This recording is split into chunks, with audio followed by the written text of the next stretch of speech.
And good evening and welcome to another Monday night edition of the People Show right here on Intellectual Radio with Mark Wallace and Charles Thomas. Hey. And you can catch us live as we are streaming on YouTube and Facebook Live.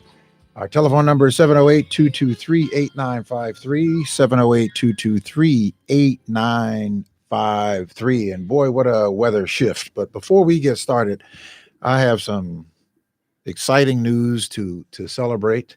To Tekesha Serrano, who is I call her my daughter because she was born. She was 4 months old when I met her mother 43 years ago. And she texted me this morning to let me know that she was graduating from college on Saturday. And so big shout out. You'll see her on the screen. That's my beautiful baby. She's no longer a baby, but she is, will always be that in my eyesight. So congratulations to you, sweetheart. And I'm sure that you're going to go on and have a tremendous success. I know your mom, Tassie, is extraordinarily excited for you, as I am, and the rest of your family. So congratulations and a big shout out to you. And I'll see you soon. I'm sure I got to open up the wallet. Charles, how you doing? Hey, man, I'm,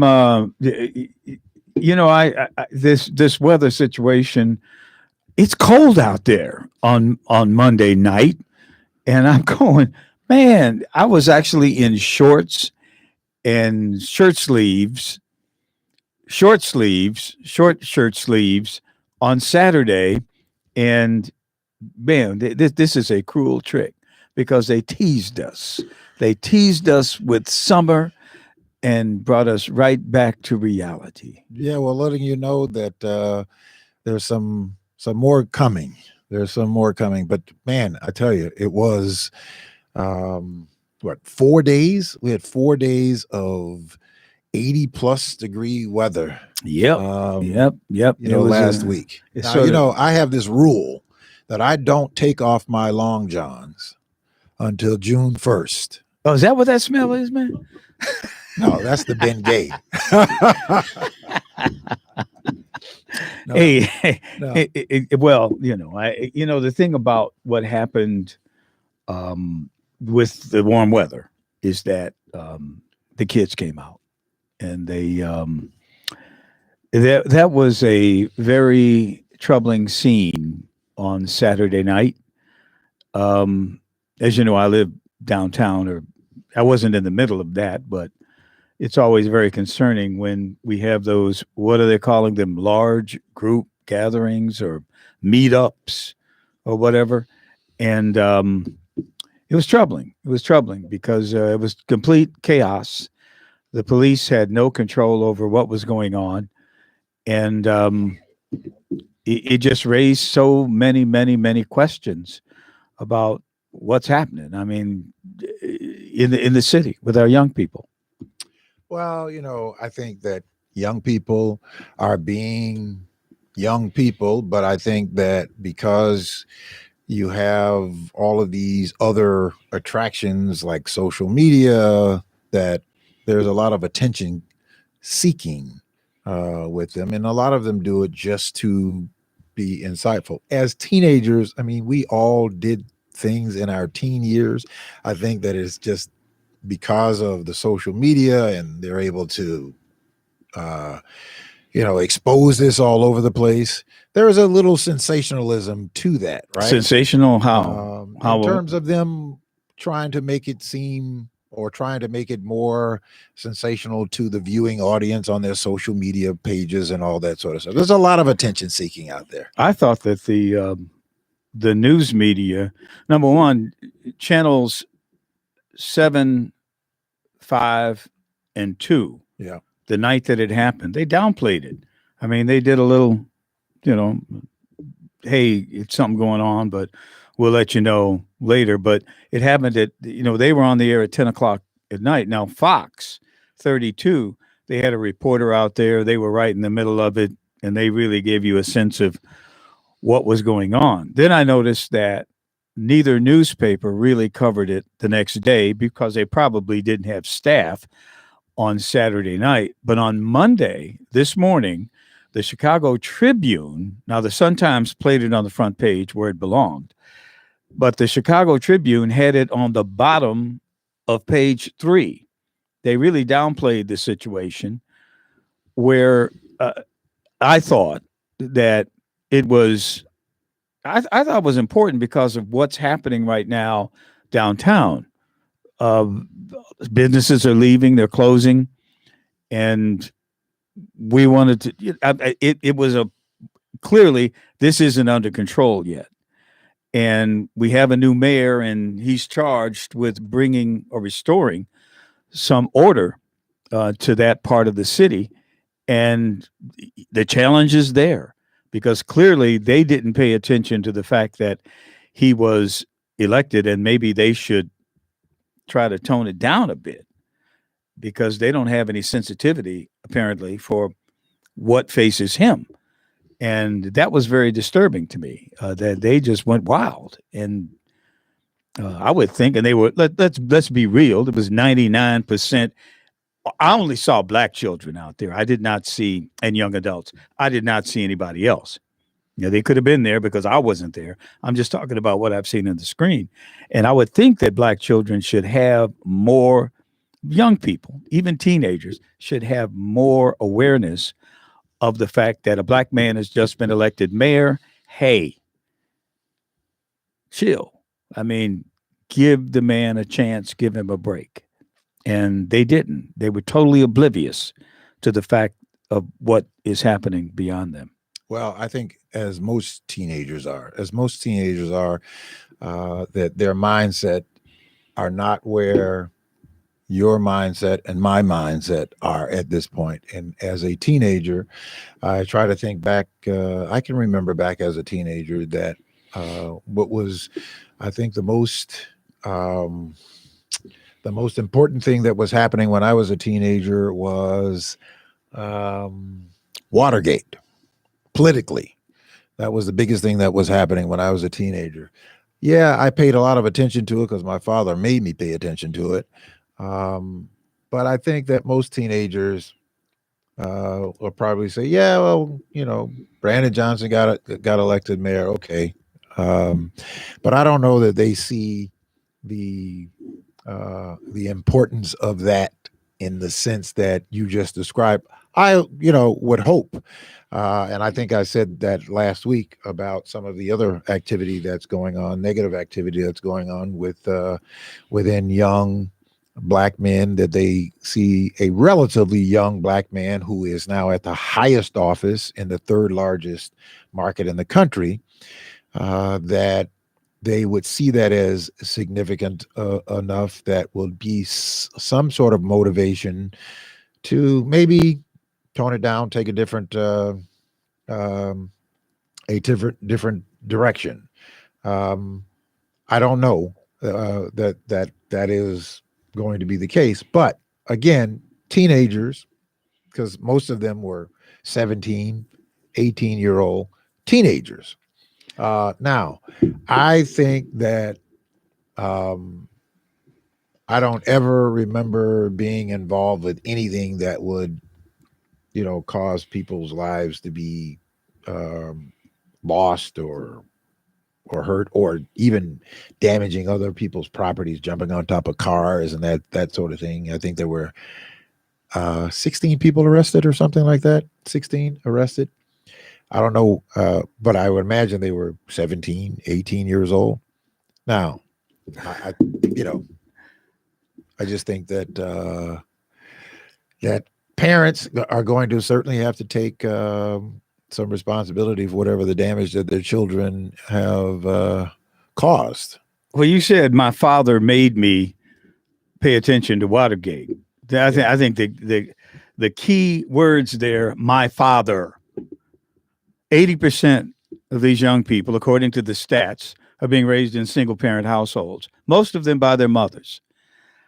There is a absolute lack of discipline on the part of these children. If I got arrested, if my father saw me in video doing something like that, I would almost want the police to take me in, because I wouldn't want to go home to that 6'2", 215-pound person who was going to whoop my natural ass if he caught me doing something like these kids were doing.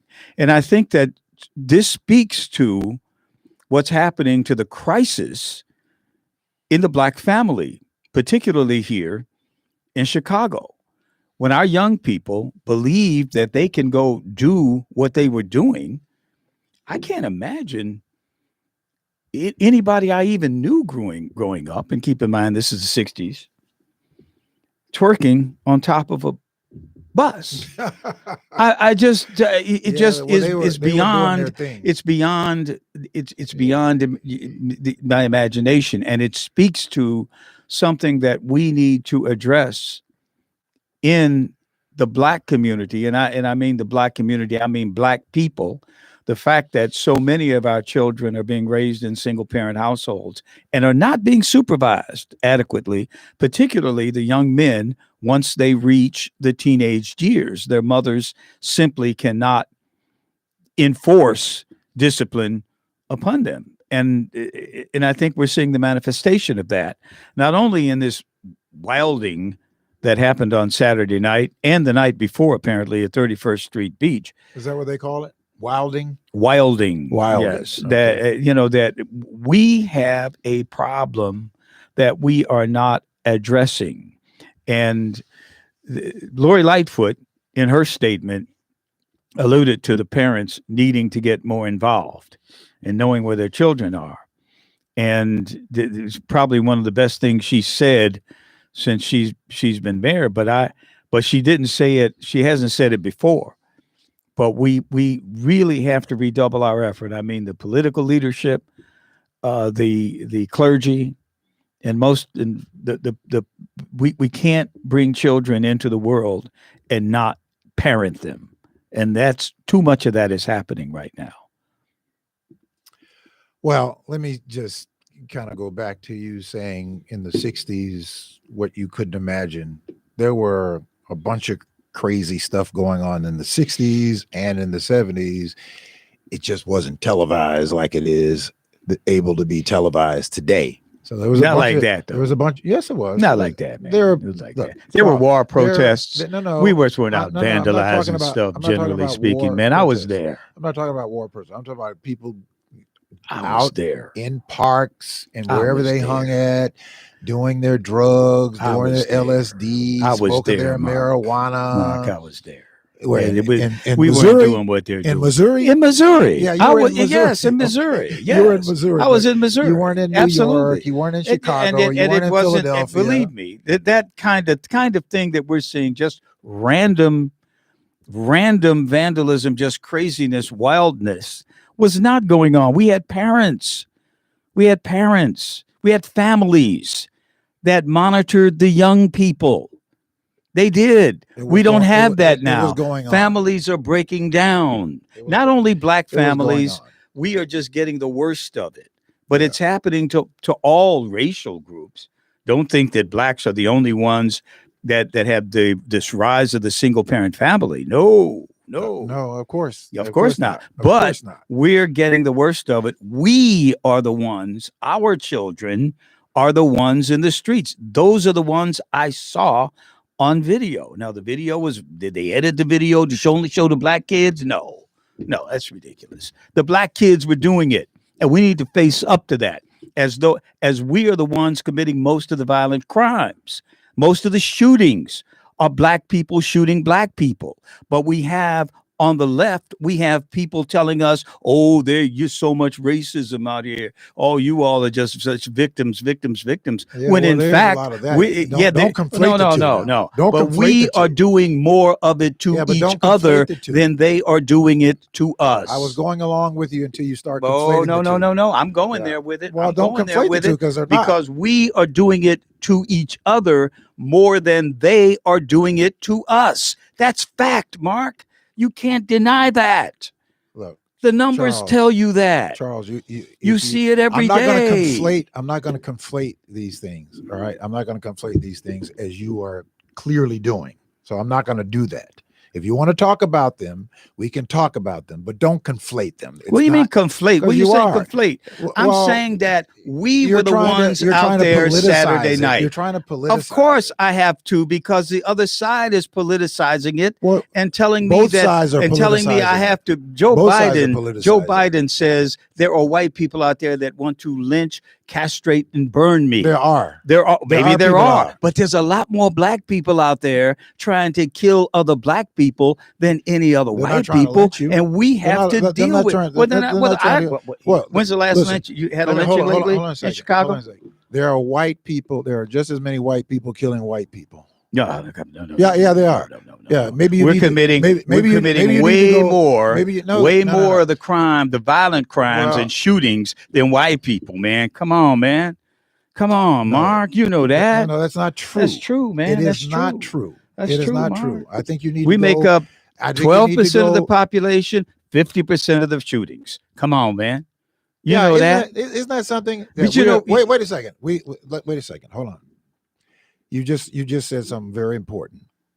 We're 13% of the population, yet we're 53% of all gun-related deaths. Yet we don't produce one single bullet. We don't produce a gun. We don't manufacture them. We don't sell them.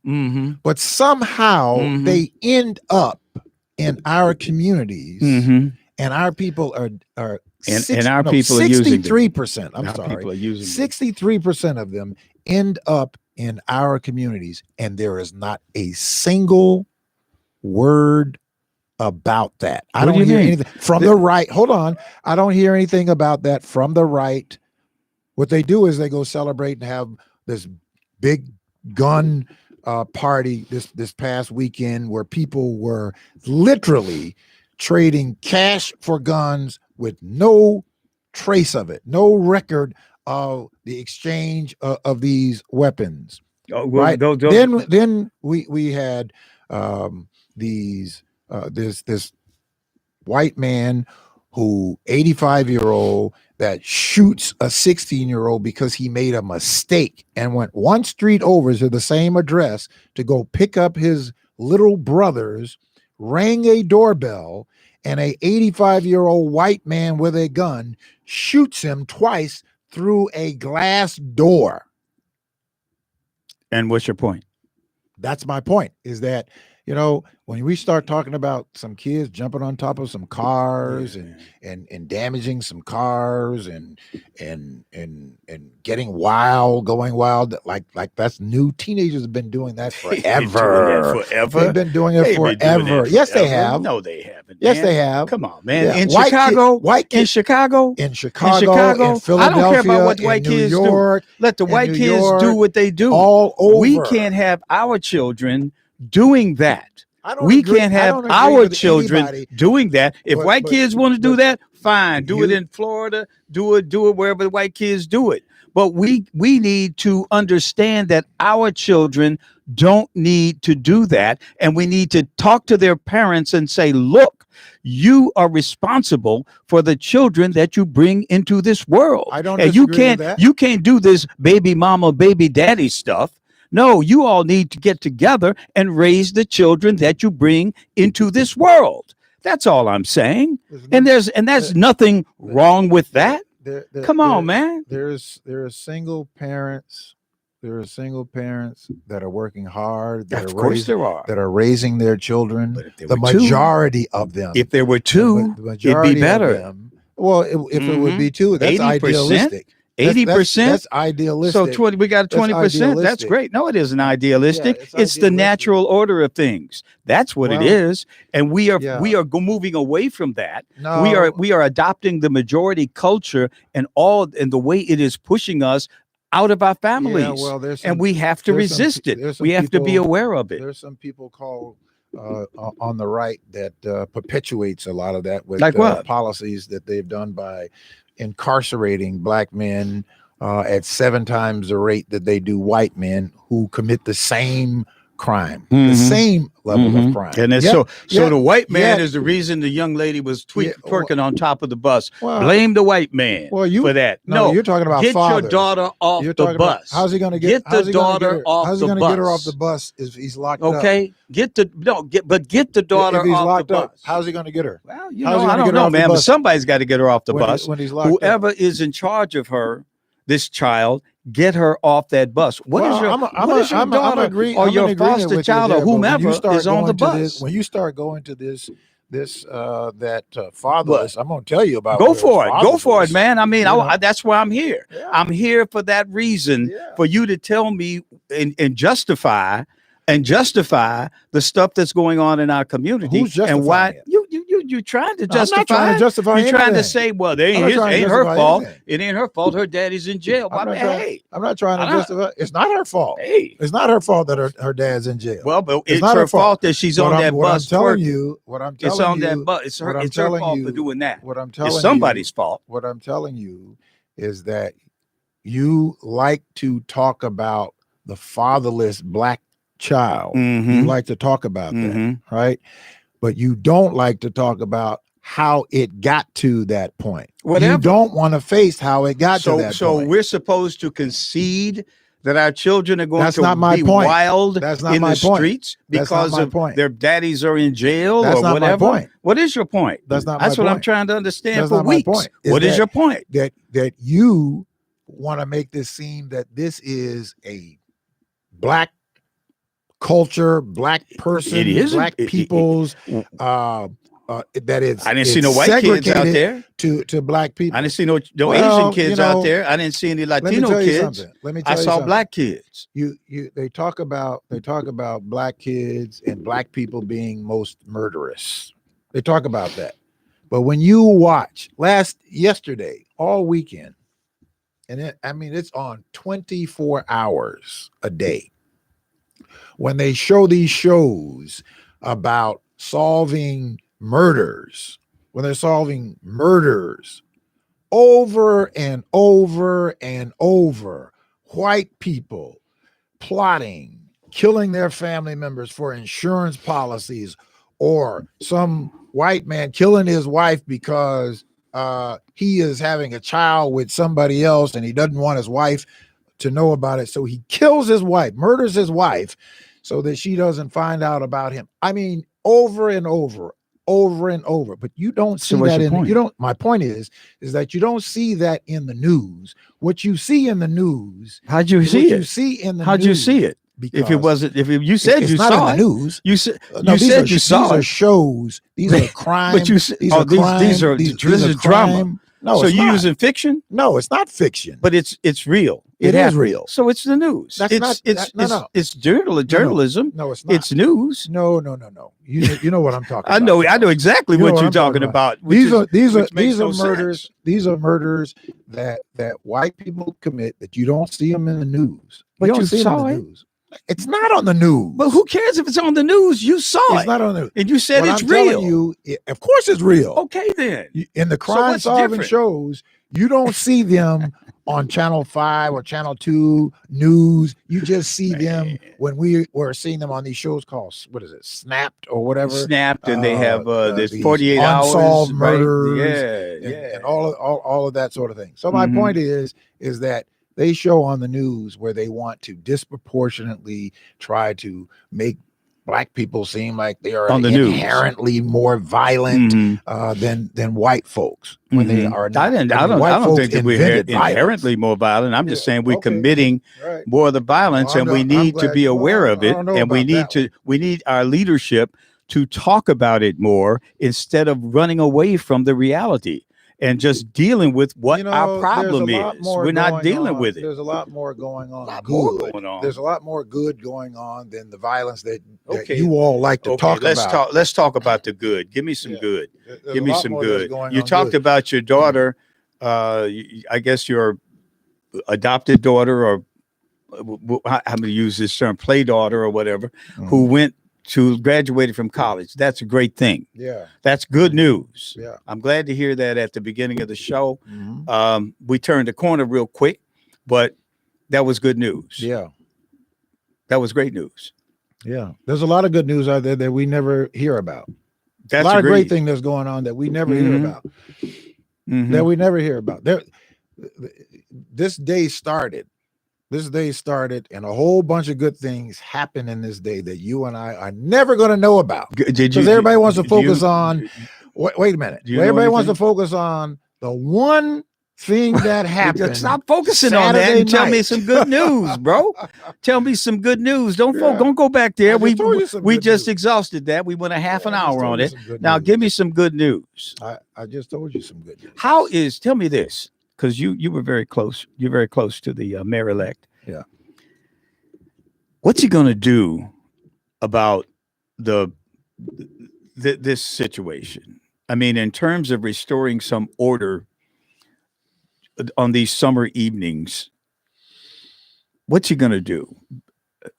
I have some thoughts on that, but I wanted to ask you first, how can he stop a situation, a meetup, for instance?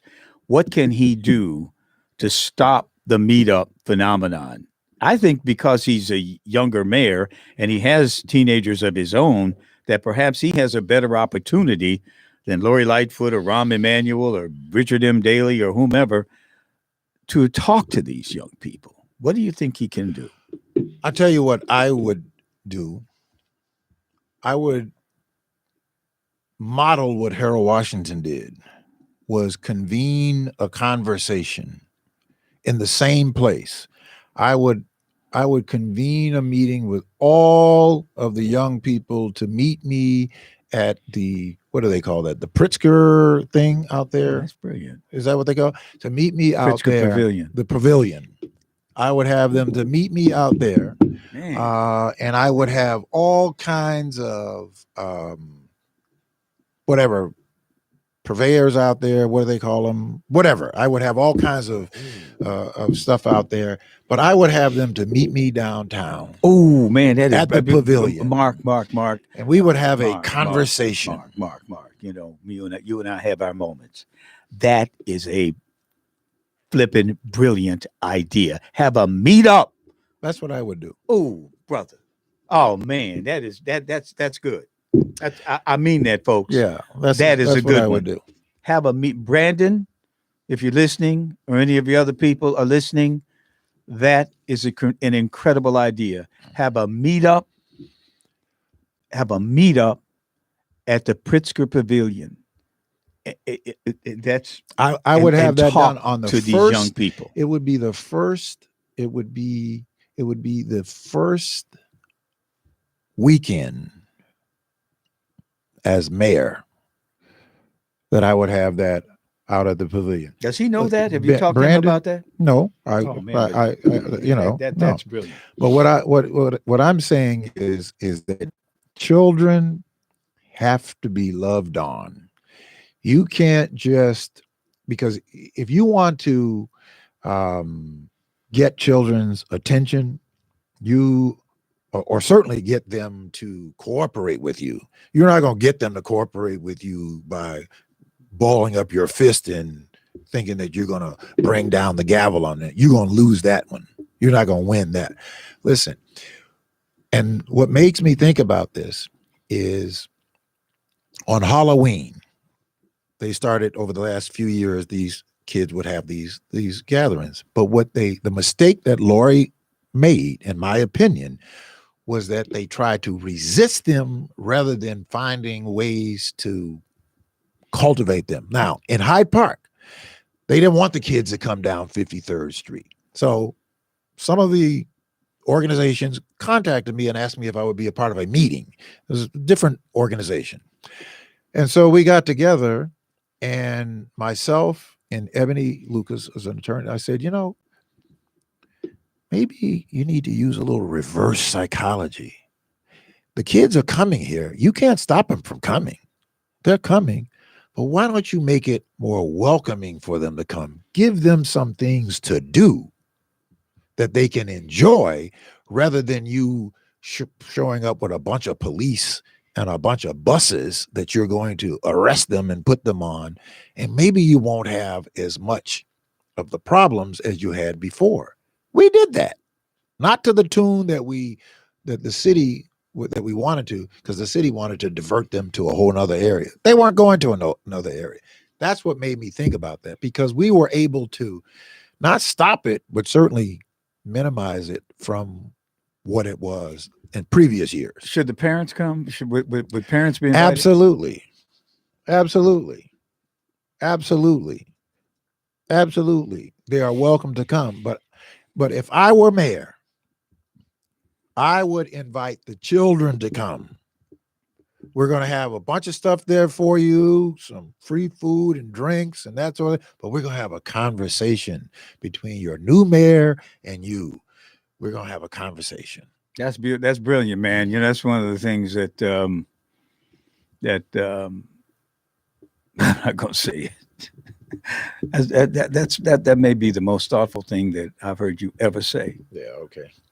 I'm serious, man. I mean, because you say a lot of thoughtful things. Yeah. Don't get me wrong, but that is how you deal with a problem, because he doesn't have time to deal. The summer is upon us, and he's not going to have time to put program in place in order to deal with it in a more, detailed way. But to introduce himself to young people like that, man, that's one of your good ones, man. That's that's a Mark Wallace greatest hits. I like that. Yeah, something's got to be done before the summer. Well, in all seriousness, look, there is nothing that Lightfoot or anybody, again, you're not going to stop this. You can't stop them. You can't, say, hey, no, you're not welcome to come down here. But you're not going to do it with police. You're not going to do it with having police standing there with batons and guns. Have enough. You're not going to do it. Okay. And kids are much more clever.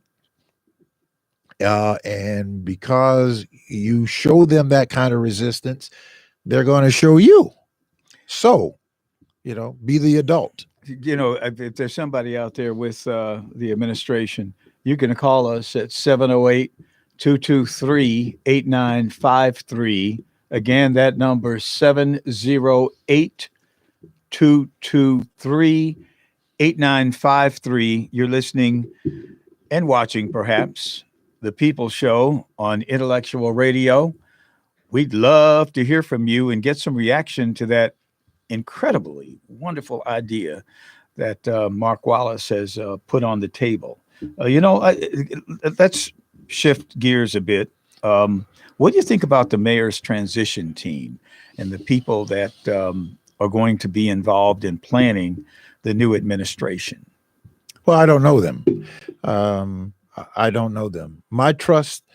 But you know what they do. I know what they do. Where they come from. Well, I don't have a problem with that. Yeah, I don't have a problem with that. But my trust is in, because I'm looking at Brandon Johnson, who is responsible. So he is the responsible person for coordinating all of these people and building an inner circle of people that he can trust to see his vision through. I saw there was an article, I believe it was in Crane's, where there was some writer on the, I guess, editorial page who was bemoaning the fact that most of the people on the transition team come from labor.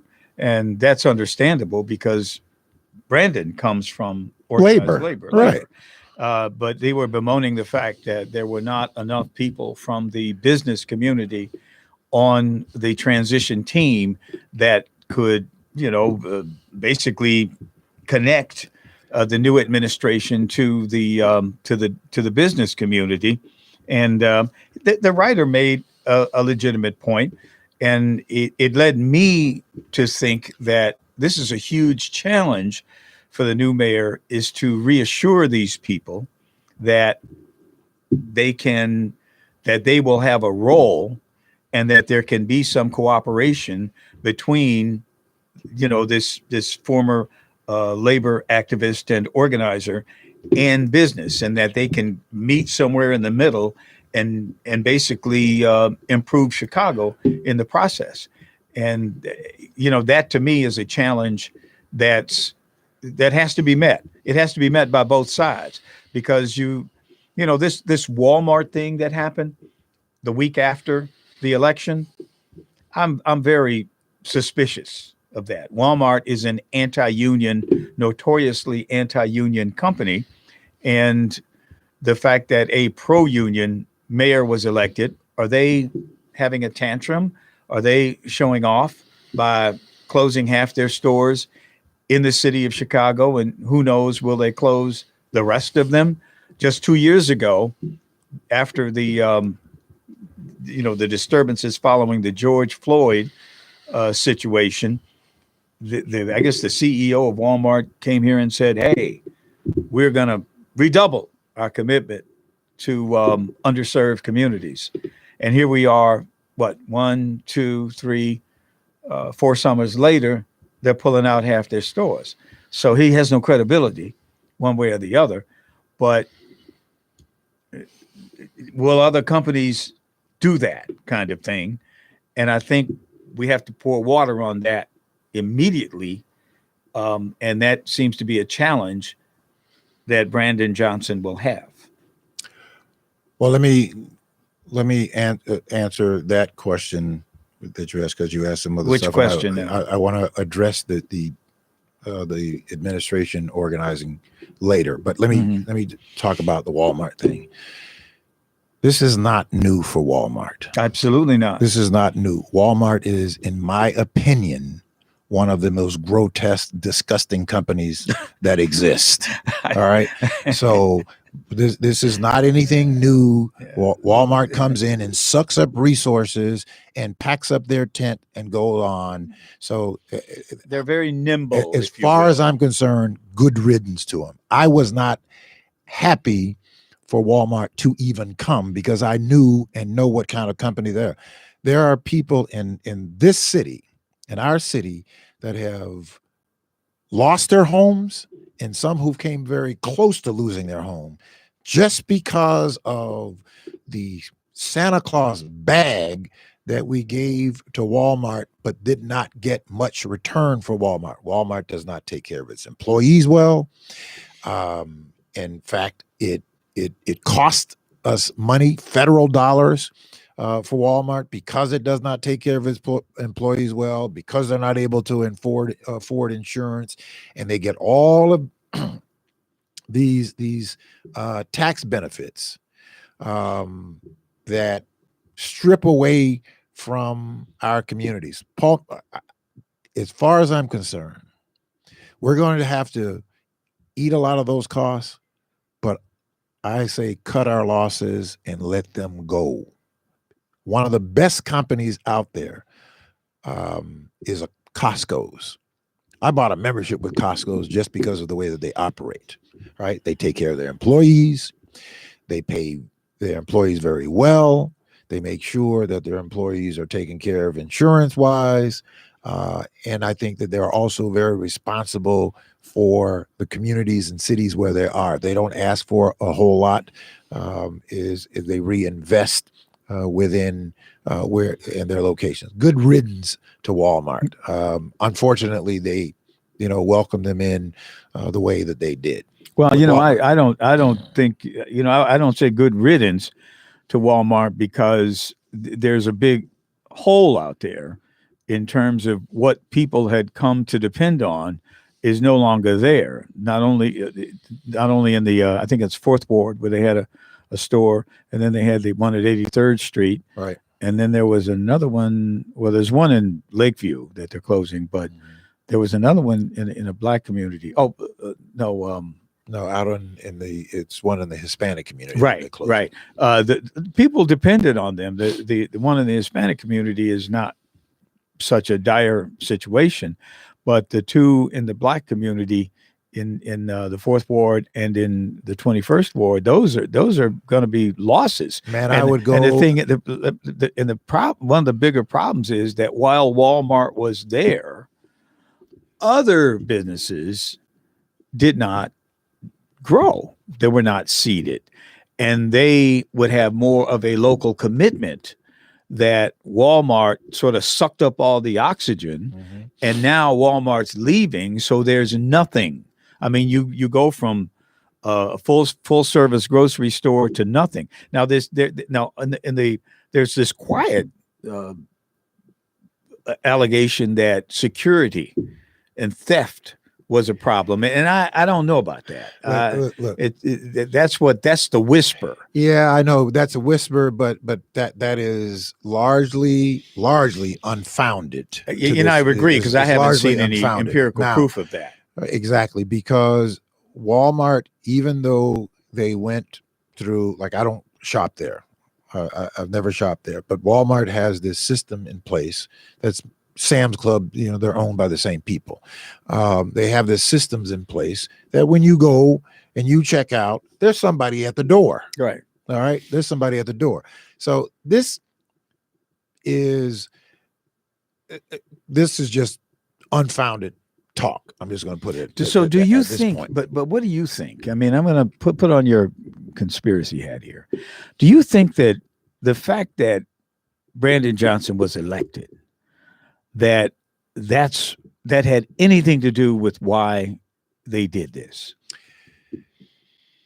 No, I don't think that this, because of the history of Walmart. This is a common practice. Brandon's a union guy, and they're anti-union.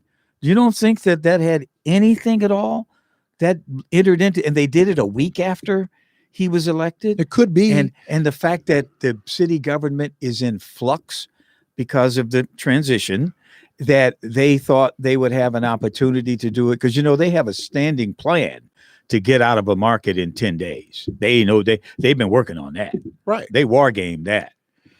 Listen, I think that it could have had something to do with it, because maybe they thought that they were going to get a better deal or some better way to operate under a different administration, under a Vallis administration that was largely supported by Republicans. Who knows? But, it is odd that it happened post the election. Yeah. Okay, let's see what happens. Oh man, and depending upon what happens, it determines what we do. No, but Walmart, as you said earlier, is ruthless. Yes, they are a very nimble company. They can move quickly. Yeah. They know how to do things fast, like in 10 days before any real opposition could be developed. But I think it's their business. It's how they do business. It is how they do business. But the deal is, how do these other companies in Chicago do business? And will they look at Walmart and say, hey, if they're going to have this situation developed over the weekend, I don't want to go back there, but I'm saying that our companies, this is a very fragile period in Chicago, because this election of Brandon Johnson is a paradigm shift. It is a sea change from what we've had over the past 75 years with the so-called Green Team. We have a paradigm shift where now the public sector unions are the source of power within the Democrat Party. And I think that a lot of these business people downtown have been used to dealing with the Dailies, the Brics and the Madigans and the Ryans and those guys. Now they have to deal with a whole new reality. And how are they going to react? Well, as well they should have to deal with a different a way of doing business. Will they? Business people, well, of course they're going to deal with it, because because they want to do business, and there's a profit motivation there for them. So they are going to deal with it, but they're going to find that they can deal with it and still do business and be profitable and be fair. This is going to have to be everybody willing to walk together and work together, instead of all the largest going to a preferential few. That is where the sea change is going to be, or hopefully is going to be, and they're going to find a way to deal with it.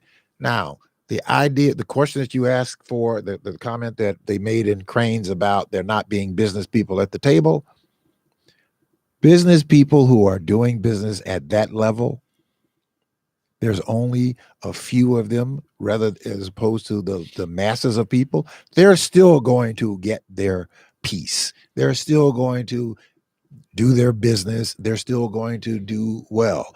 The idea is that if you have more people in the middle and more people on the bottom rising up and participating, guess who does and benefits from that? The people who are doing the business. So they're going to benefit. So this is and has to be a collaboration between all of the factions so that everybody gets their fair share. Yeah. You know, where am I from? Missouri. You got to show me. Well, I want to see it. I'm not being pessimistic. I want this to work itself out. It's just that when I read this editorial, this whatever it was an editorial, I suppose. They were raising this question, and I'll have to see. I will have to see how it works because again, this is a new ball game. This is an entirely new world in Chicago, and I think the whole country is going to be watching it. You know, they got the Democrat National Convention. How do you think that's going to work out, man? What do you think about that? Well, I don't know about the Democrat National. It is Convention. Democrats, man. Isn't the Democrats meeting? I don't know about the Democrat National It's Convention. the Democrat National Convention, man. The DNC. That's the Democratic National Convention. Oh, is that what that Right. is? It's Democratic. I like yeah. Democrat. It's you save a So syllable. I know you do. I know you save do. a Most syllable, Republicans man. do. I'm not a Republican, though, man. Well, you behave like a Republican. What can I No, tell man. I'm an independent. you behave I'm a like a la carte Republican. guy, huh? You don't even behave like an independent person that you claim to be. You don't even behave like that anymore. Mark, Yeah. Mark, So- what you got to do, so, man. So you got to. hey, when I no. do that to you, you have to learn to ignore it, and then you won't. Oh no, you won't get upset. I'm not upset. You do. I'm just- I said the Democrat I'm National just pointing Convention. out to you. I'm just pointing out to you. think okay, your man. errors. Okay, Democrat That's what I'm National pointing out Convention, man. Democrat National Convention. No, it's a Democratic. It's going to be National Democrats there. It's going to be a national convention of Democrats. Convention. Okay, So listen, it's Democrat National Convention. I can't seem to get you to respond This is like appropriately. This is so like then pronoun have to- stuff, isn't we it? just have to Man, get. why do we y'all just get have to so get upset going. about pronouns and who's words and what upset? people say? Who's upset? You know, I mean, you are. You call me out. You call me out, man. You I know, had it's a to. Democrat I have National to, 'cause Convention. You refuse to, and you know better. That's the difference. Okay. Is you know better. You- Hold on a second. Now, you want to criticize. Here's the hypocrisy. You want to throw your finger down and talk about teenagers twerking on a bus Yeah, man. and not doing things that they're not supposed to be doing. But here you are knowing better, and you decide to do what you're doing. What do you mean all I right. know better, man? Okay. That's what. All right. Okay. Okay. So we'll So you move think on. JB's got a shot? So no. So you think my JB's point- got a shot? I'm trying to change the subject here. Do you think JB's got a shot at the convention? The DNC? I'll call it DNC for now. Wait, does he have a shot at what? Getting the nomination, man. Do you think To become the you don't think president? Joe's going to go again? Do you? Do you? Yeah, I hope he does. Really? Yeah. You think Joe Yeah. Biden? You hope Joe Biden at 82 years old? Yeah, I hope he does. Would be sworn in at Yeah, 82 years I hope old. he You does. hope he does? Why? I'd like to have somebody there Why? with some wisdom. But he seems to be screwing up everything. He No, well, in he your has an opinion- approval rating in your in the opinion, 30s. That doesn't mean he's screwing up. That's just Well, that's just the a, American that's an people opinion. don't approve of him. That's the, And this the war in opinion. Ukraine, apparently, according to these leaked documents, is not going very well. Seems like they're losing the No, Ukrainians. No, That's what the papers say. well, the papers just the said today Pentagon- that Russia is trying to find a way to conclude. Yeah. No, Because they're the ones they that are want losing. they want to end it at the Dnieper River Yeah, apparently, but yeah. apparently the Ukrainians are running out of missile defenses. They're losing. This is according to Department of Defense documents. They're losing 7 Ukrainians to every 1 Russian. Now, come on, man. First of all, that information is not corroborated as being true. That they've but it was in already the said papers. It was in the They said documents. that many of those documents could have, Oh. in terms of the losses, Okay. could have been They're phony documents. well, not phony, but they certainly could have Yeah. been altered. Okay. They could Then have been well, altered. I don't know. I'm not Well, a I'm defense just telling expert. you. Yeah, I'm just going telling you by what they what- said. But it seems though things are not going as well as Joe Biden said they were going, has told the American people, or his administration has said to the American people that the Ukrainians are winning the war and they're going to have the counteroffensive and they're even going to take back Crimea. and maybe march on to Moscow.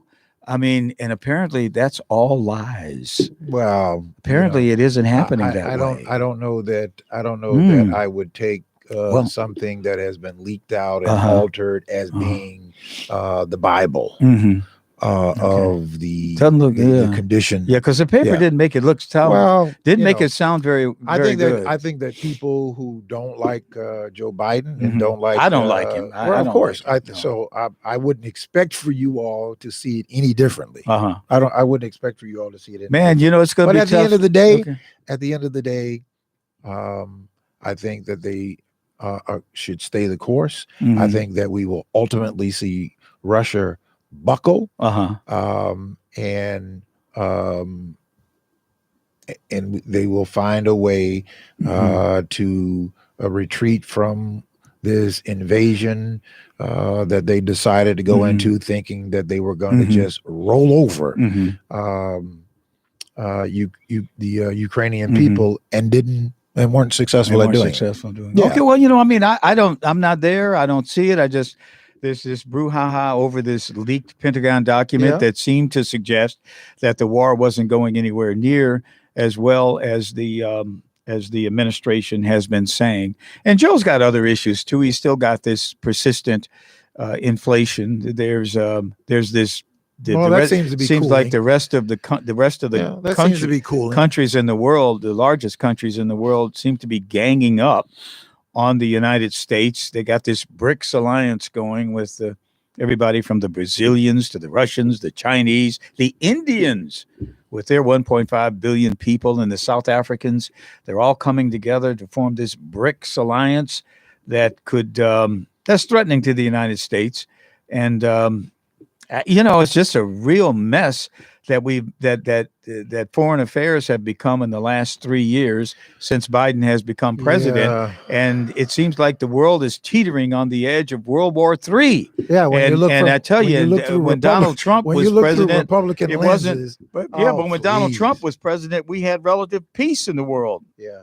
Okay. But now we've got this war going on, and people on the brink of nuclear holocaust. Thank God for the people. Joe sometimes doesn't appear to really know where he is. Sometime, but I can't. I'm certainly not a neurologist, so I don't know what his situation is. But I can't believe he's going to run again. I mean, you guys got other guys out there. You got other guys out there. Listen, he's the president of the United States. He's doing a very good job at managing and handling these and his administration. So that's the person who I'm looking to, and there's nobody else that I am looking younger. to in terms What of. about Kamala? Do you think she could handle it? If she was called to have to do that, I think she could. That she was if it were called for her to do it, but she's not. Who's your she's the second vice choice? president. Who's your first off the bench? My first off the bench in terms of other than if Joe Biden was not to, if he decided not if to he run decided in 24, it would have to be Kamala Harris. It would have to be Kamala Harris that I would certainly trust with taking the reins and continuing doing the work that is being done. That would have to be the person for me. I don't have. I mean, an orderly transition. I'm not wishing anything. Biden just said, "I'm not going to run again," and then you would have probably Newsom could step to the fore. Our governor, J.B. Pritzker, man, he could be right there, man, right there in the mix. Yeah, with Kamala and Gavin Newsom in terms of who might run in. I don't know. I like Gavin Newsom. I would like him as a third choice. I would like after him, Kamala. Yeah, or after Kamala. How about JB though, man? What do you think JB could? You don't think he could do it? Could he do it? Would he? Why would he not do it well? Why would he not be a choice? Why would he not be a better president than Gavin Newsom? Certainly, Gavin has a lot of problems. Got $22 billion deficit. He's got homeless people. He's got lots of problems in California. But JB, man, he's got good. JB's expanded gambling and weed, and Illinois is the abortion center of those are the Midwest. Those are successful panaceas. Well, but those are successful. But panaceas. JB has done those things. I mean, you know what else about JB? I think he's losing weight. Oh, good. I saw him on Mike Flannery's show on Sunday morning. He needs to lose weight, and he was JB. All the things I've said, you were looking good on Flannery's show on Sunday morning. You really did. I kid you not. Whatever you're doing, it's working, and I think you'll be svelte by the convention. Well, that's good. If he's dealing with doing better by his health, because I've seen him in the job that it takes to govern a state, city, the size of Illinois, and certainly the city the size of Chicago. Seeing what happened to Harold Washington, who came into office at, I think, 220 pounds and ballooned to almost 300 pounds. Here, really? Because, everywhere he went, he's a single man, right? Everywhere he went, people were just pouring food at him, and he didn't really provide or take care of himself. Plus, he smoked. He smoked a lot, and he didn't sleep a lot. So, when it comes to our physical health, especially as we're getting older, and carrying all that weight it cannot be healthy. Look, the fireman that collapsed going up the stairs, he collapsed because 53, right? 55, but he looked like he was 75, really? 80. But more than that, he was overweight. Carrying all of this heavy equipment, trying to go up to 27 floors. Man, and that's some heavy equipment. You know that you are carrying. I did that training at the fire department where they take reporters in and have them suit up, and they had me climbing a ladder. Man, the coat was heavier than anything I lift on a normal basis. Then they gave me a Scott pack on the back. I had the tank, and I had to carry a fan up the ladder while I'm climbing the ladder. Right. Had to say, hey, nope, no can do, not me, man. You couldn't pay me their entire annual salary to run into one burning building. And we lost two in 2 days. And the Jermaine Pelt, the reports are that he suffered from carbon monoxide, which means that his equipment failed. Oh, if that's true, then his equipment failed because they were in a house. This was not some huge building. There were a bunch of them in a house. I don't know how many, because a friend of mine works in that firehouse. They were in a house. I think he was the first to go in. And when they ordered them to come out, he didn't make it out. And so when I listened to the well-crafted response from the commissioner and everybody else, they read the exact same statement, no matter who was doing it. Sent a signal to me that something went wrong. Because we didn't learn about his cause of death until, I think, 2 days ago, when one of the news reported that he suffered from carbon monoxide. And if that is true, that means that his equipment failed. Those guys, every one of them, they put it on the line every day when they go to work. And, our condolences to the families of both those fallen firefighters. And we appreciate and we honor what all of them do every day. And that's who I call. I call Chicago Absolutely. Fire Department. Absolutely. Well, that's why, when people start talking about criticizing when they want to weaponize taxes, I always ask the question, that Harold Washington asked. You want your fire department to respond? You want your police to respond? You want your roads repaired? You want your garbage picked up? We got to pay for it. Yeah, you got to pay for it, but people don't want to pay for the waste. And you talked about the waste too. I agree that we need to defund the waste, fraud, and abuse. That we have to do. And I hope, and I am prayerful that Brandon Johnson and his administration would absolutely get to defunding the waste, fraud, and abuse that people are profiteering off of our government to no benefit of the citizens. Yeah. Period. Hey, do we need to take a break here? Is there a reason for that? Yeah. We're at the top of the hour. We're going to take a break real quick. Yeah, just a short break. We'll be right back.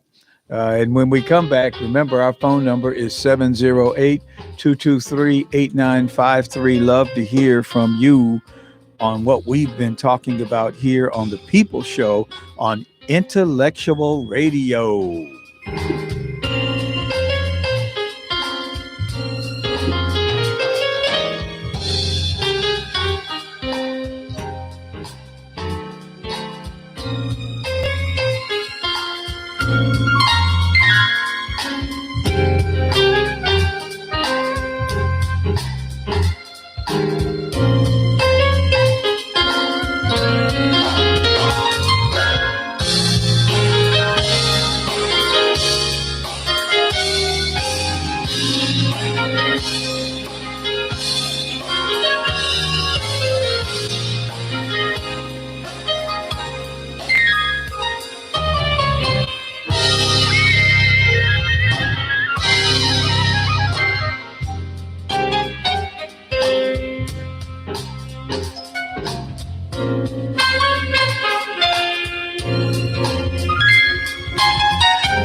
All right, we're back on the Monday night edition of the People's Show right here on IntellectualRadio.com.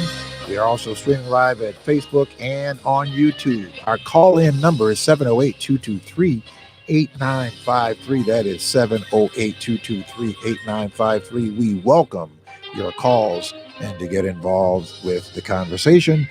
I'm here with my good friend, Charles Thomas, and I'm Mark Wallace on the Monday night edition of the People Show. We're here with you every Monday from 7 o'clock until 9, just chopping it up. Yep. We were just talking about, I was telling you about a ticket that my wife was given. Scandalous for not having a city sticker. Scandalous. And the car that she was using was a company car, which is registered in Wheeling, Illinois. Where? Wheeling, Illinois. Yeah. Is there a town in Chicago called Wheeling? No.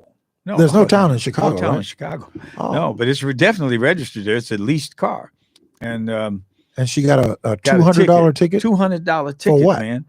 Because the thing said that, well, we checked with the Secretary of State and your car should be, have a city sticker. And we said, well, why? It's not a city car. This car is not a car that's used in the city. Oh, somebody told you that, or? No, we know that. I know, but somebody told you that they checked with the Secretary of State? It was on the ticket. It was on the ticket that said, Secretary of State confirms that you have not been paying your I'm being facetious because of how ridiculous that is. Yeah. All right. How ridiculous that is that somebody goes around willy-nilly writing tickets. Right. And these people who write those tickets, they're not even city employees. Do they get a bounty for how many tickets they write? I wish I knew the answer to that. You mean you're talking about the workers? Yeah. I think they have certainly they have a quota because they have these minivans that drive them around and drop them off in certain areas and tell them, okay, you go walk down the street. People who don't have their stickers, you write tickets, and that's what they do, and they do it in the dead of night.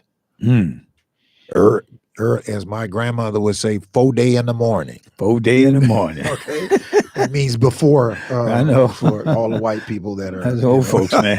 Old folks you say that. I'm old folks, and I'm talking about old folks. Yeah, but so they have these private people who go around in these vans, and I have to imagine they also. So it's the same company that Daley gave away the parking meter. Laz, is that something like that? Yeah. And they don't pay the people very well.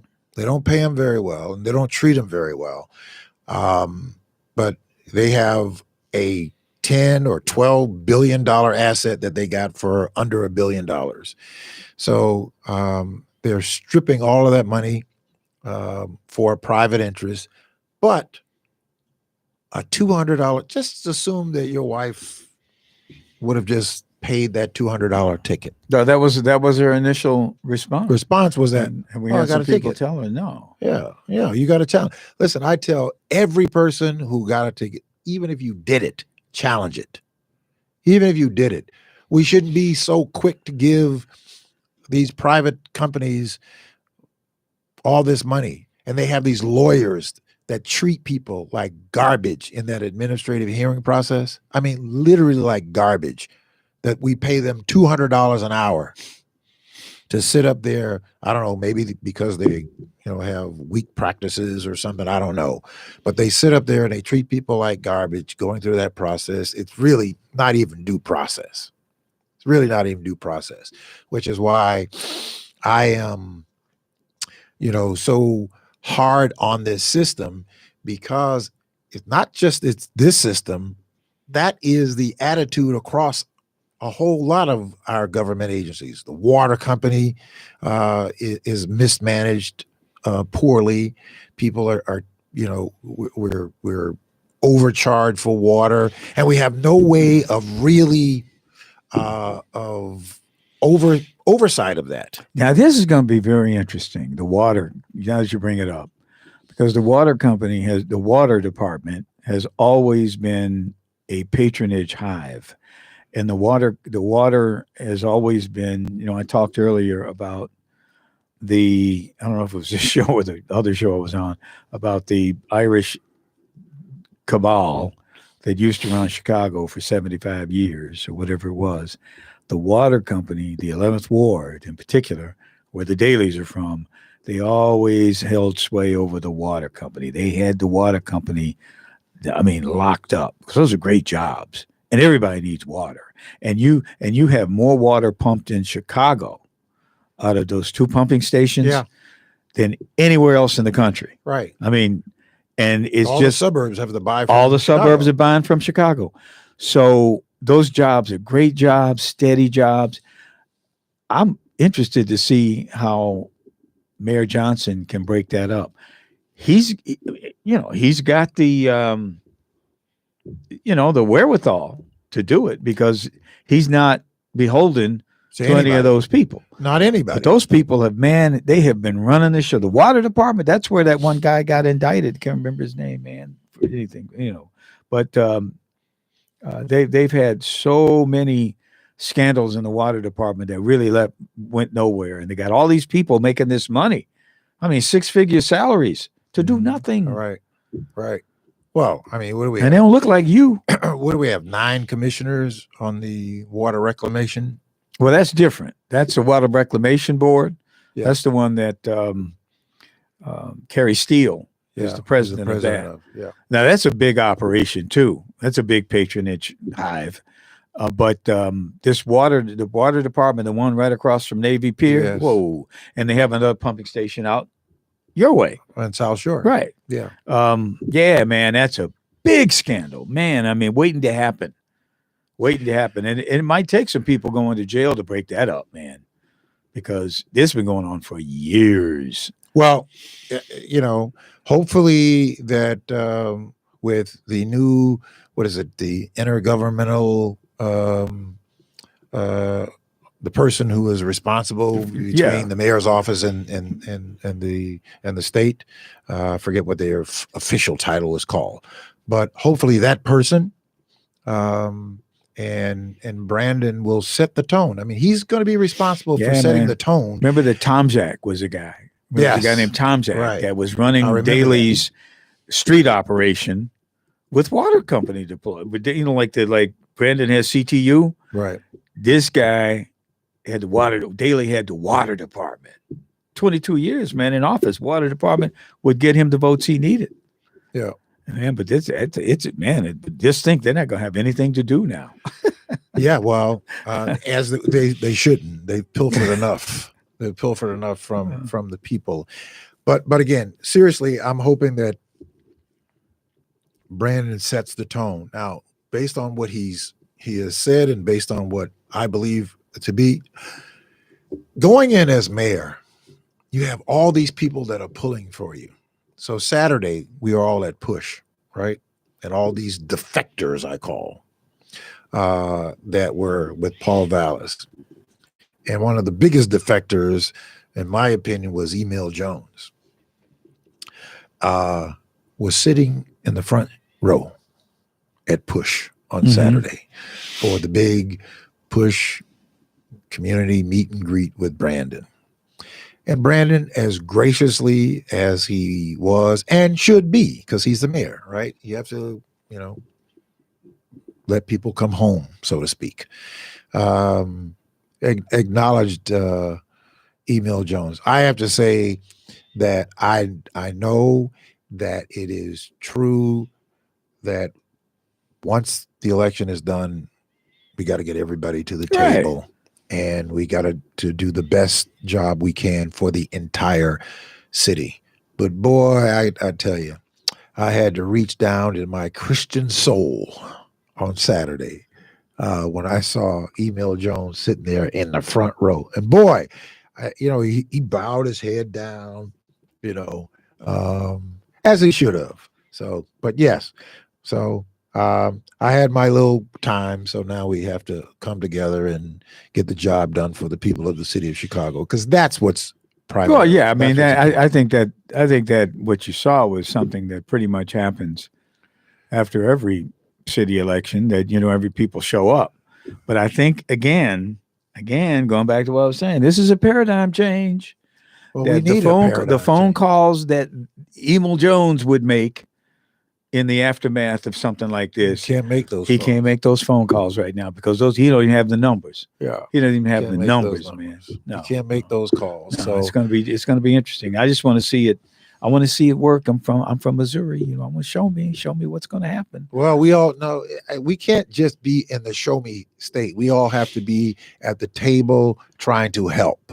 We all have to do that. And in order for Brandon to be successful, it is going to take everybody backing and participating to make sure that it works for everybody, because it can't just be for a preferential few. It cannot be for a preferential few. So I think that Brandon has a great opportunity, as did his predecessor, had a great opportunity. But hopefully, he will spread his tentacles differently than she did.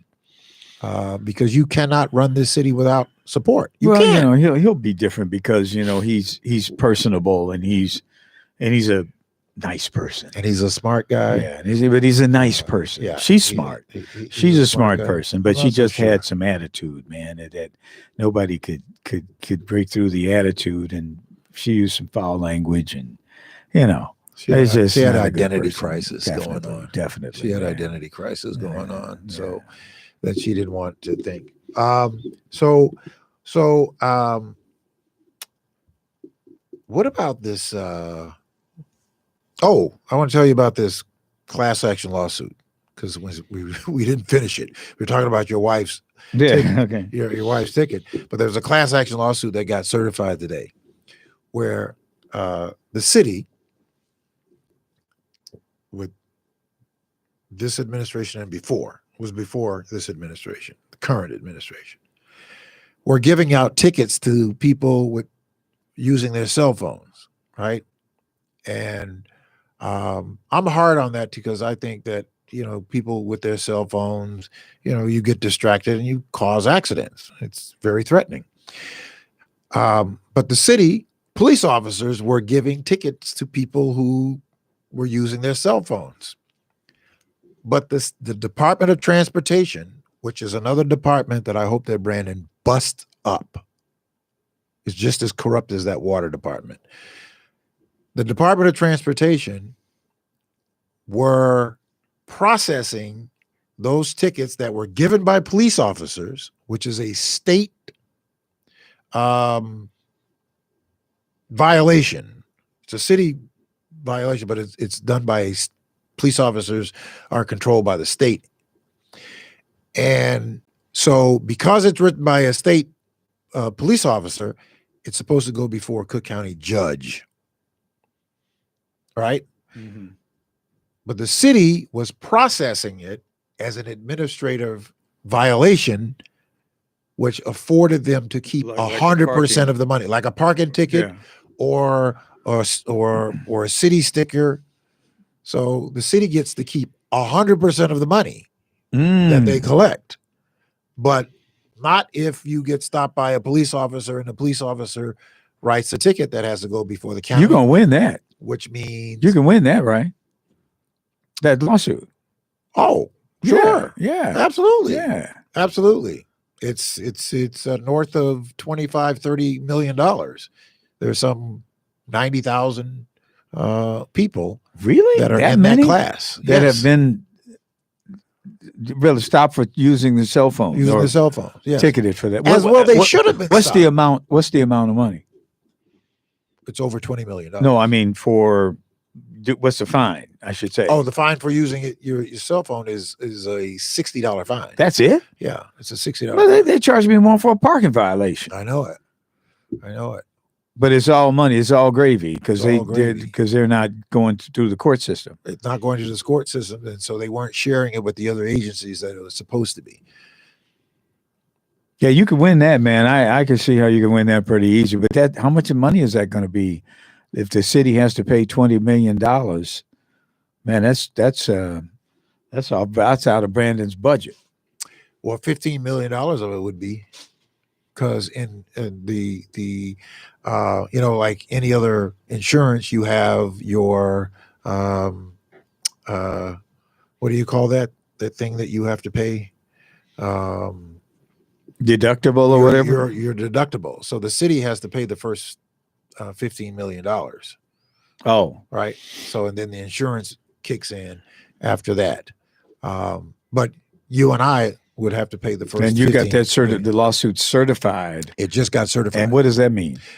That means that it's certified as a class action lawsuit to go to court. But a judge hasn't. It's very hard to get a class action lawsuit certified. Okay. All right. Because you have to go through a whole lot of. But who makes process. the decision as to whether or not to certify it? It's certified. A judge. A judge. A judge makes that determination. A Cook County judge. A Cook County judge. Wow. And this is the same judge who certified the class action lawsuit that we won against the city several years ago to the tune of $38 million and $125 million in and you have debt to reduction. You have to sign up to be a member of the class. Well, you have to sign up to get the claim.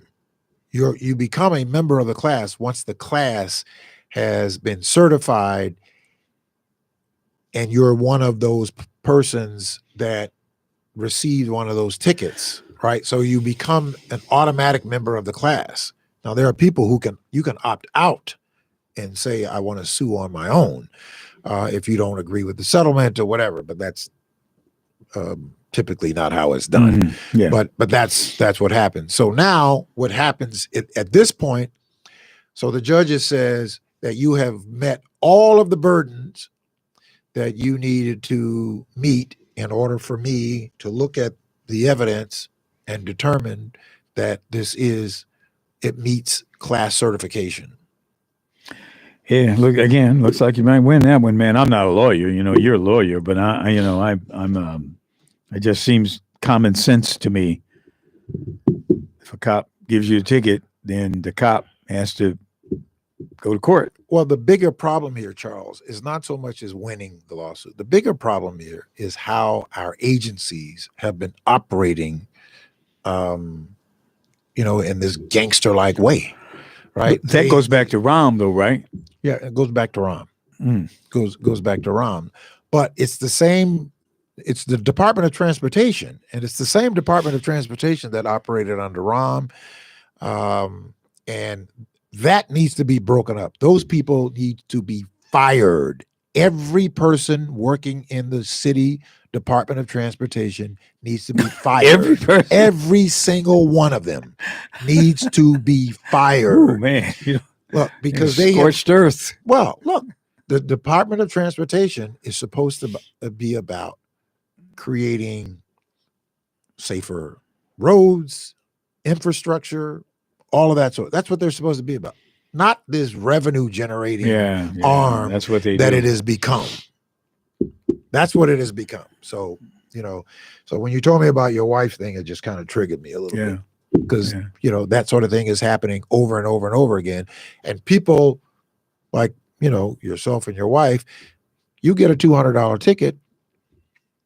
You don't like it any more than anybody else, but you're like, okay, headache, write the ticket. That's what people do, man. That's what do. But a person who's working at McDonald's, who's working at Burger King, or somebody who's making $15 an hour, man, that's a $400 ticket for them, and possibly having their car booted and impounded because they don't have the money to pay it. So what else is on the list, man? What else you got? The Dominion lawsuit was supposed to Dominion lawsuit. Against Fox. Explain that for the viewers. And so the Dominion lawsuit with Fox is Fox News on-air personalities were making these allegations, unfounded allegations, that Dominion was interfering in the 2020 election by changing votes with no proof whatsoever. Dominion makes voting They machines. make voting machines. Got it. Right? and Dominion voting machines are used all over the world, all over this country, and there's never been a problem. And Fox on-air personalities were making these false allegations that with no proof of that. And when they knew it wasn't, they continued to do it. And so Dominion filed this $1.6 billion lawsuit, Defamation lawsuit against Fox and some others, Rudy Giuliani and some others. So it was supposed to go to trial today, but the judge delayed the trial for another day. Typically, that usually indicates a settlement. that the judge is saying to them, guys, take a look at this one more time to see if you can't reach a settlement. Yeah, because to me, it would suggest that a settlement is possible, is imminent. I don't,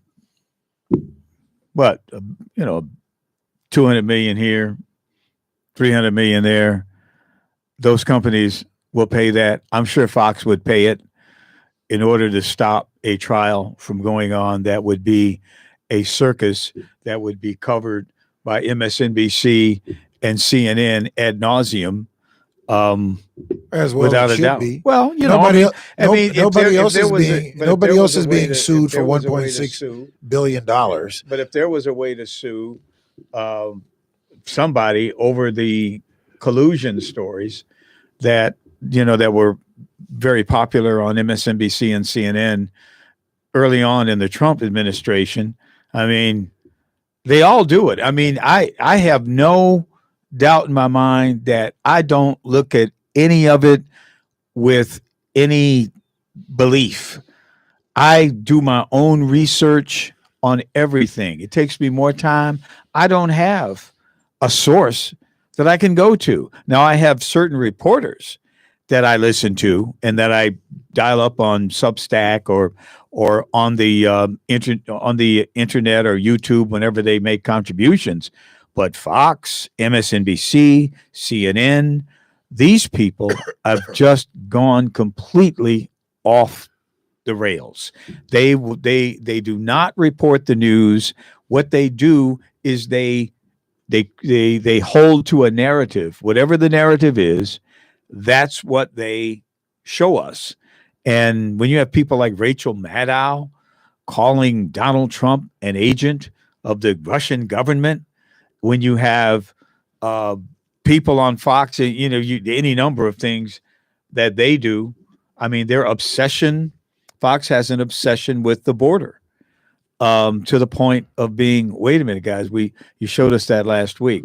Every little crash that happens chasing someone on the border, Fox is right on it. But then again, MSNBC, they pay virtually no attention to what's going on at the border. It's like you can't get a real story. That's what was so interesting about this Pentagon story, is that nobody is telling us what's going on in Ukraine. I mean, nobody is giving us the straight story on what's happening. And that was very different from when I remember, man, when the Vietnam War was going on in the early 70s, man, and you had guys that were out there on the front, Richard Threlkeld, Ed Bradley, telling you what was going on.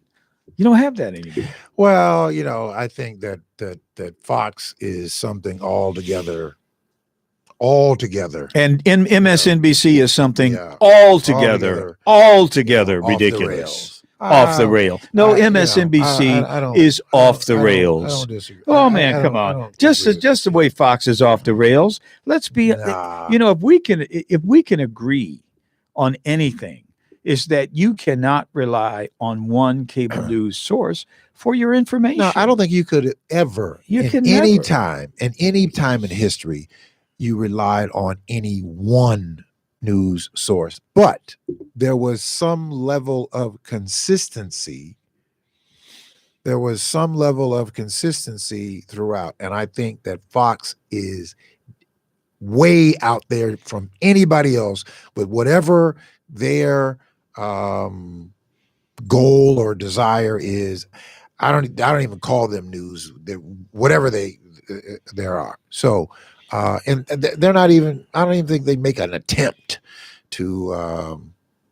At this point, I think they have just, in the last 5 or 6 years, they have just become something altogether. I agree with everything you say. Yeah. Only I would put MSNBC in place of the word Fox that you give. I would use MSNBC and echo you word for word, because it's coming. They're trying to complete a narrative and not report the news.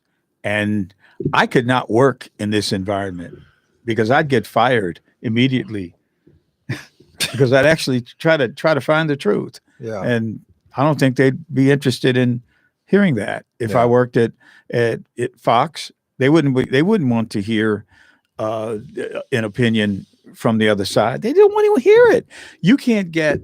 I find it amazing when I watch Fox, and I don't think during all the years she was the Speaker of the House, I never once saw Nancy Pelosi on Fox's air being interviewed by. They won't invite them. Well, but conversely, you will never hear Mitch McConnell on MSNBC. That's not true. He was just on. No, wait a second. He was just on NBC. He was just on there last week. NBC, yes, or MSNBC, two different places.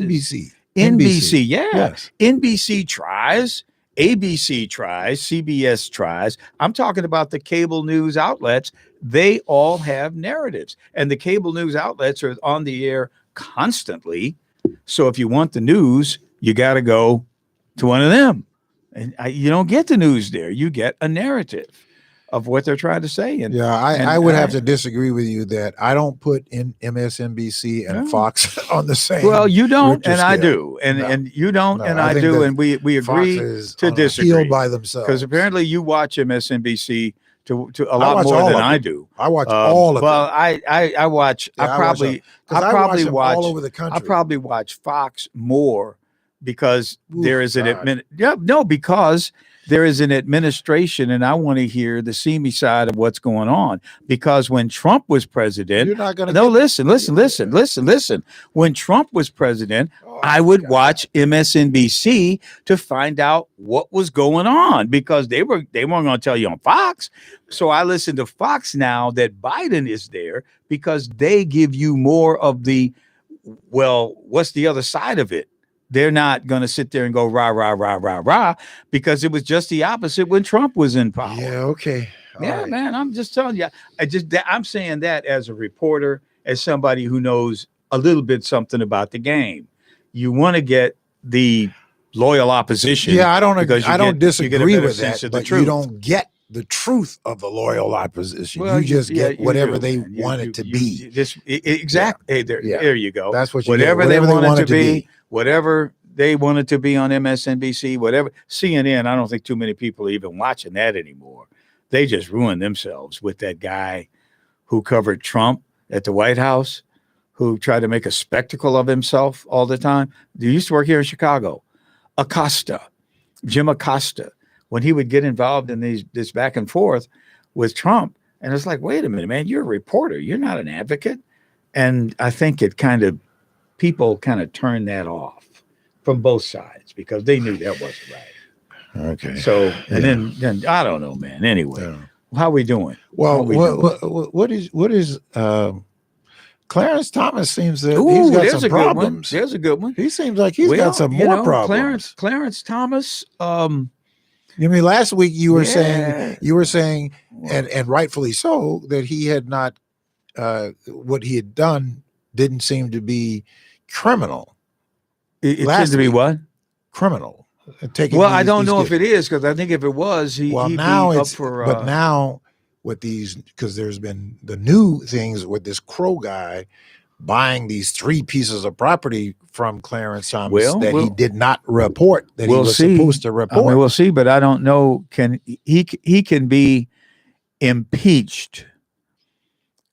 Now, I don't know how impeachment works with a Supreme Court justice, because if he has to be impeached by the House, it will never happen because they will not impeach him. Right. But the Senate could try him if they did get an impeachment, and they could convict him. Well, maybe not. The 2/3. I don't know if it works the same for a Supreme Court justice as it does for a president. No, it works the same it works the same for all of them. Well, It he works can't the get same him. for them. So He can't get impeached. But this is beyond just impeachment. But I don't. What but they're I- talking about now is that he may have committed crimes by not reporting these 3 purchases that Well, are true that. above $100,000. But can you indict a sitting Supreme Court justice? I don't know. I'm not a lawyer. I don't know constitutional law. How would that happen? He would have, if he came, it's like a president. You cannot indict a president. You can impeach him for high crimes and misdemeanors, but you cannot indict him in a lower court or any court for that matter. You have to wait for him to be a private citizen, and then you may indict him, as Alvin Bragg has done to Donald Trump. But Alvin Bragg could not do this when Donald Trump was in the White House. Wow. It would not happen. It has to happen in Congress. Well, that's the way that they are interpreting it, but really there is no law on the books that says that. This says what? That you cannot indict. It's A not president, law. a sitting Right. president? That came I from, don't well, I'm know. going to tell you where it came I from. don't know. It came from the Attorney General who wrote the letter that came from an Attorney General that says that you can, but there's no law on the book. So everybody has just gone along with that. On that one, I also go back to Richard Nixon and the deal that he made with Gerald Ford for the pardon. Richard Nixon had committed crimes. Yes. And he was impeached. Was he impeached or no? He resigned. He resigned. Yes. And the condition of his resignation was that Gerald Ford would pardon him for any offenses, and therefore he got a pardon, so he wouldn't be indicted ever for what he had done. What? Wait a second. Yeah. It wasn't documented that there was a documented deal. That's what happened. Oh, of course not. But that's what happened. But the pardon was official. That is on the record. Yeah, he was pardoned. Gerald Ford later regretted doing that because I think that what we see happening with or what happened with Trump is connected with, okay, if I'm president, I can do whatever I want to do and not be held accountable for it. But Gerald Ford later regretted that decision of not having Richard Nixon be held accountable for his doing, being that all those other people were. Did he write that in his book or something like that? Yeah, something like that. I didn't know that, but I know he pardoned him, and Richard Nixon went back to San Clemente and lived out the rest of his years, and he was never indicted for basically covering up the Watergate burglary. For being a crook. Well, for being a crook. I mean, whatever. He was. I am not a crook, his famous last words. But anyway, I think that I don't know that Clarence Thomas, as a sitting Supreme Court justice, can be indicted or charged formally with any crime, because he'll probably sit there until the day he dies, because if he did resign or leave the bench, then he'd be subject to being indicted, and it makes no sense. Just sit there forever. It remains because it just seems that every week there seems to be a shoe dropping in the Clarence Thomas closet.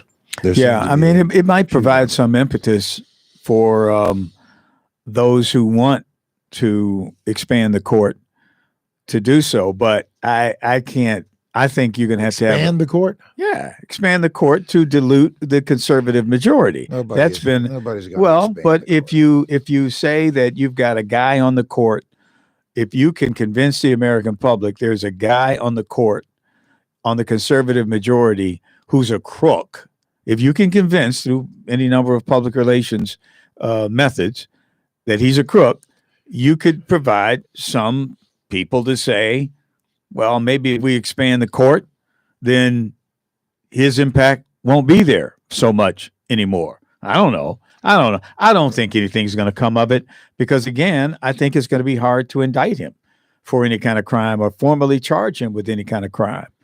I just don't know how that could happen. Well,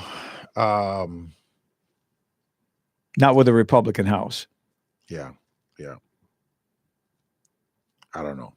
Well, what about this? The Attorney General, what they indicted 28 Mexican cartel members this past week. It's high time they do something. Yeah, I think not only is it high time that they do something about that, because and really, I did not know that the fentanyl crisis was, largely or predominantly developed in Mexico. I was a little surprised to find that that's where the origin of the whole. But the materials that they use to make the fentanyl come from China. Yeah. In fact, back in the day, they used to call it China white. Yes. They were shooting this up 15, 20 years ago on the West Side. They call it China white when black people were using it. Now it's got the scientific name fentanyl, and it's really devastating a lot of rural communities, man. Yes. White rural communities are being devastated by this stuff. And black people are still dying from it too. But man, these white rural communities, man, have been devastated. I mean, devastated by it. Yeah. I mean, it's so dangerous. It's so lethal that you could actually get it on your skin and you could die from it. Yeah. I've heard of a police officer doing an investigation, died from it. I mean, just because she was near it and touched it, and I guess she had a low tolerance for it or whatever, but she died. Yeah, because during an investigation where she touched some other thing that had it on it. Man, I can't even imagine what this stuff is like. I mean, I can't imagine. And I just think that we find so many of these other things that we got to do something about how these things are getting into our country, with not only with just the flooding of this stuff, as well as with the guns. That something has to happen and be done about that. Hey, we got a caller on the line here. Hey, good evening. Welcome to the People Show on Intellectual Radio. Good evening, guys. Hi. I was just listening to your comment about fentanyl. I want to tell you something that's going on. I actually just got back from the Southwest, and it's something that I think is kind of amazing.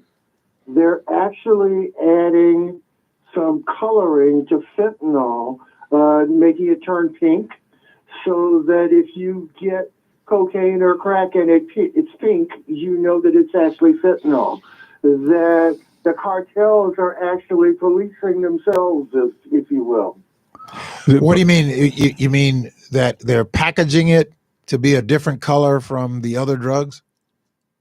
Yes, that fentanyl as actually Charles was talking about, was white, and that once it gets to the streets in the United States, they've been using it to cut their cocaine. Less cocaine, add some fentanyl, get as big a boost out of it. But if you do it wrong, you end up killing people. Yeah, I've heard that they're using it in all kinds of drugs. Right, exactly. They're using it in all kinds of drugs, and it was hidden. It was just white. And so that some of the cartels are actually changing the color of their fentanyl coming from Mexico, making it pink. And so that if you get something that should be white that looks pink, you know it's been stepped on by fentanyl. Yeah, the best thing to do is just avoid any kind of drug at this point. I don't want to sound but I mean, just say no, man, because at this point, you don't know what you're getting. Now, do you think that it is the fentanyl that is causing for, people to have all these different body? I mean, there's these gyrations where they just kind of go crazy. No, they'll go into a deep nod. They're like more like doing that lean, fentanyl man. Puts you to sleep. Fentanyl does not make you go out and then go wilding. But you're right. There's drugs being adulterated with all kinds of things that you don't know what there are. That's the problem with it being illegal. Because it's illegal, it has these kinds of problems. But I think it's really interesting that in this case, it's actually the cartels that are trying to do something about, which is what a real problem. It's killing off their users. Yeah. But it also, this whole notion of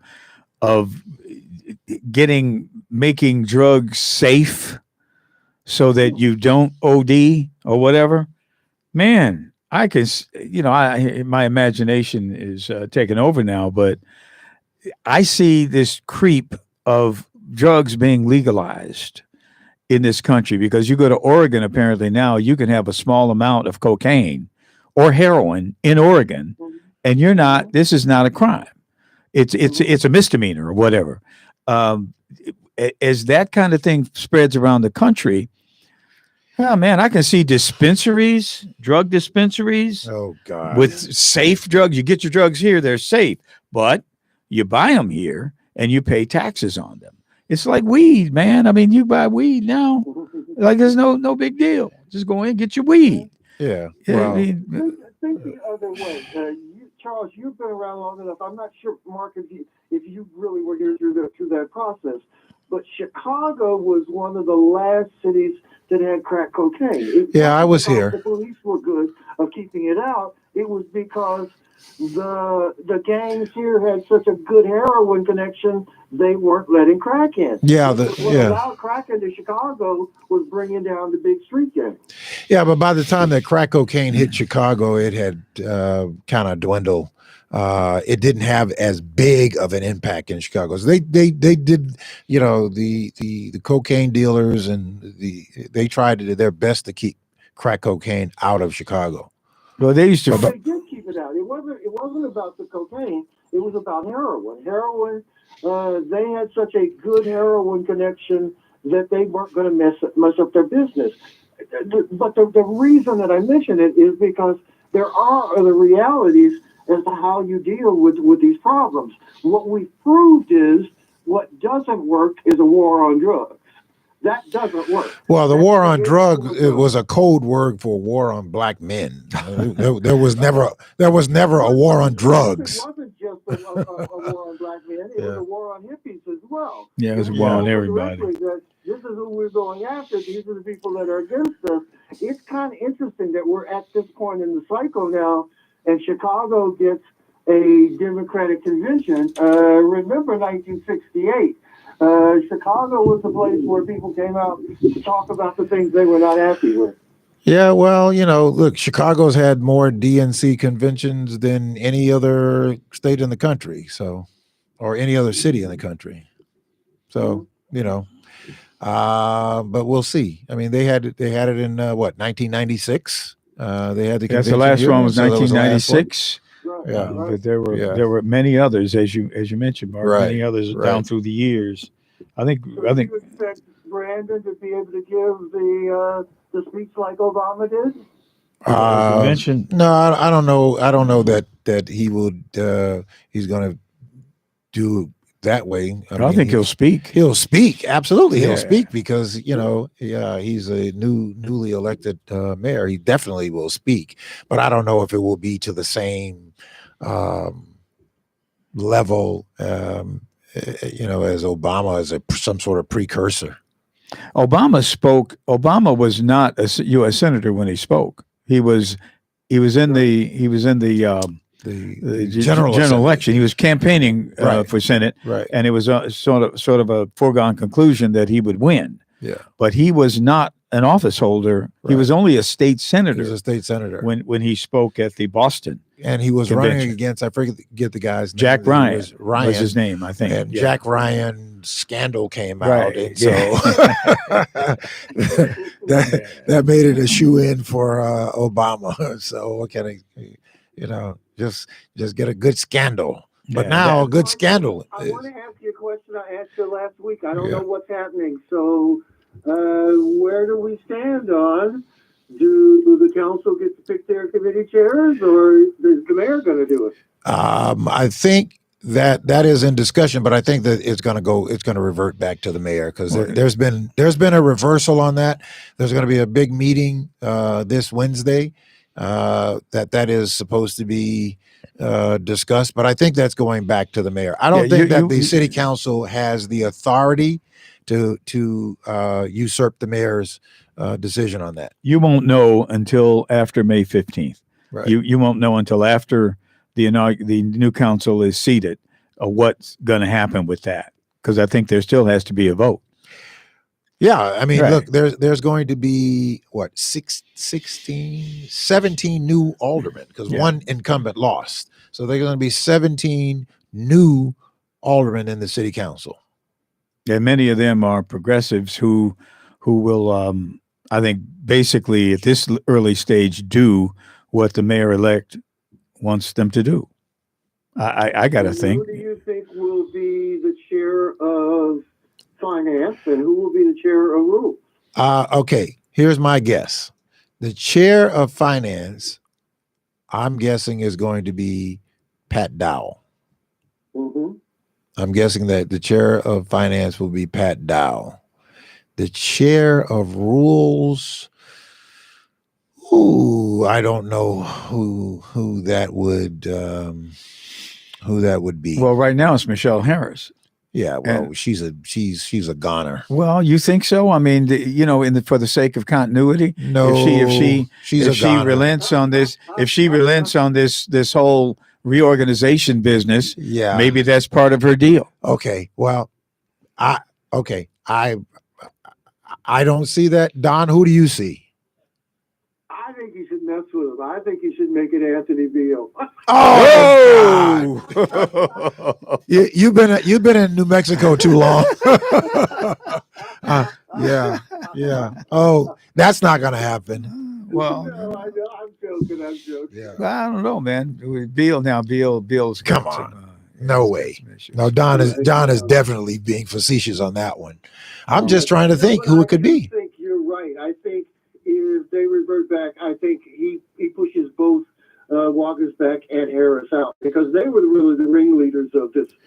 Let's Oh yeah. stake our claim. Yes, they were. They were definitely and more Wagasback than Michelle Harris. You got to make peace. He's got to make peace with the past. He just can't go out, like I was saying earlier, with the business people. He's got to make some overtures. He's got to heal the this is a new paradigm, man. Yeah, again, this is a new game. I think that's the business thing is going to work itself out, because that's going to work itself out. And really, there's probably more talk within the press and all that sort of stuff than it is with the business, because the business people haven't come out and given any signals that they're Read upset. Cranes today, man. Yeah, Read Cranes. Read Cranes. you know, They have a good story in there about their concerns with the transition and who is not on the transition team. Whose concerns? The business community's concerns. But who are they quoting? They're not quoting people by name. No, and I would fully expect them not to. But again, Crane speaks for that part of the city. Yeah. I mean, I don't know, man. Look, I don't have a crystal ball here. I'm just saying that he's got to do that. The business community are going to be just fine. He's got to do that, especially they're going to get their piece. Yeah, they got their piece, but after Saturday night, after the weekend, they're still a little uneasy about what's going to go down. Yeah, okay. What's going to go down? They got to know. Yeah. They got to know. Yeah. Well, with you, Charles, though, I think Mark's idea of bringing together a powwow, but I just don't know who you bring. It's not like before. You don't have some gang leaders that you could bring in. No, But you don't need I a don't gang think- leader. You don't need to do it that way, Don. You don't need to do it that way. Okay, so how do you do it? What he does is he calls for a citywide powwow out at the Pritzker Pavilion. Called it the same thing that the kids call it. Call a it meetup. Meetup. Called it a Yeah. meetup. Okay. He have a meetup out at the Pritzker, and he has a real conversation with them, the same way he goes around. Anybody else goes around the neighborhoods, politicking and that sort of thing. That's what he does. Win them over. Win them over. So let me give you the worst case scenario. So he invites them to the Pritzker Pavilion, and as they leave, they climb over cars and they're twerking on the roof. Nah. Then we No. call our realtors. We call realtors and get some prices and some options and some that kind of thing, man. No, Brandon. One of the things that Brandon has is he does have the ability to corral people once he has them as an audience. He does have that talent, and I think because of his age, that I think he is certainly more likely to reach them than you and I would, because he's For sure. Yeah. It really is a question of whether they listen. I mean, I think if somebody reaches out to them, Don, to stand up and say, "Come on, people, give me a break. Calm down for a little bit here, and let's see if we get something going." Or, and if he does that and they don't do it, then where do you go? well, let's stay on the positive side. Don. I think that him just reaching out to them is saying to them, "Hey, I want to hear from you." And I think that will be a little motivation for them to kind of stand down from that a little bit. Hey, Don, thanks a lot for your call, man. We've run out of time on the People Show for this Monday evening. Yeah, we'll talk soon, Don. And man, we had a good one today. I thought tonight. I thought we had a very productive conversation, and I hope the administration is Are you listening. indicating that we don't have productive conversations? Sometimes we don't. Sometimes we just end up screaming at each other. But I think tonight we actually had a productive conversation, and you made some excellent points, Mark Wallace, and I think I made some good points too. And thank you, Wanda, Well, you always make some good points. Thank you, my brother. Wanda, thank you for keeping this under control and on the air. And we'll see you next week on Monday We'll at be back in the same time, same place. time, same place. We're going to be here at the People Show, and we're going to talk about what happened during the previous 7 days and beyond. God willing. Good night.